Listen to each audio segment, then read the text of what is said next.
Faites rayonner la foi sur le continent numérique. Ensemble, recueillons plus de 200 000 $ en 2012.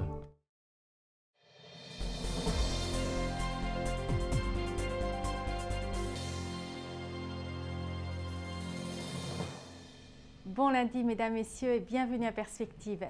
L'inauguration du ministère pastoral de Monseigneur Christian Lépine, archevêque de Montréal, a eu lieu vendredi dernier à la cathédrale Marie-Reine du Monde, où les diocésaines et diocésains sont venus nombreux.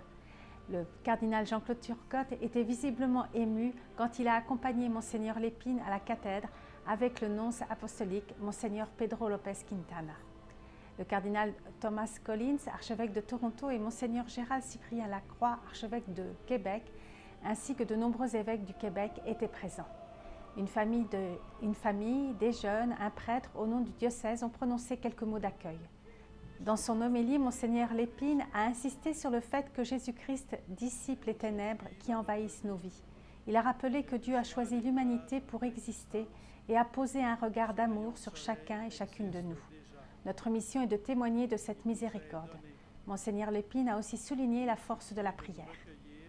Et les intentions de la prière universelle ont été prononcées en 5 langues, italien, espagnol, créole, tamoul et lingala, marquant ainsi la diversité culturelle du diocèse.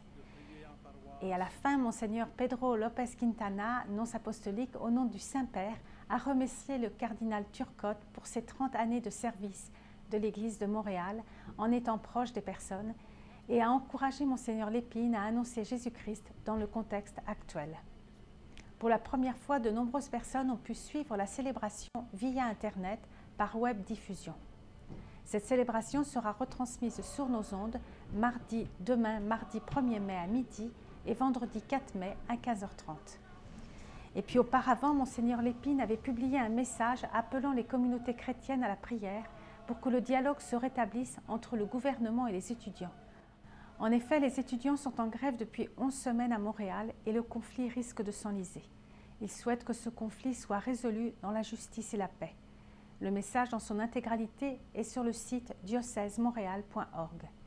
Et puis hier à Rome, en la basilique Saint-Pierre, le pape a ordonné 9 nouveaux prêtres en ce dimanche du Bon Pasteur et dimanche de prière pour les vocations. Dans son homélie, Benoît XVI a commenté l'évangile de Saint Jean. « Je suis le bon pasteur qui donne sa vie pour ses brebis ». Cette phrase amène au cœur de la révélation de Dieu comme pasteur de son peuple. Ce centre est ce point culminant qu'est Jésus qui meurt sur la croix et sort du tombeau le 3e jour avec toute son humanité. Il nous fait ainsi tous participer à ce passage de la mort à la vie. La Pâque du Christ dans lequel se réalise pleinement l'œuvre pastorale de Dieu est un événement sacrificiel. Parce qu'il est uni personnellement au Christ, sa vocation de prêtre est de prolonger la mission salvatrice de Jésus. Benoît XVI s'est directement adressé aux prêtres qu'il s'apprêtait à ordonner. Lorsque le poids de la croix se fait le plus sentir, sachez que c'est l'heure la plus précieuse pour vous et pour les personnes qui vous sont confiées. Et après la messe, Benoît XVI a récité le Regina Coeli en rendant grâce pour ses ordinations.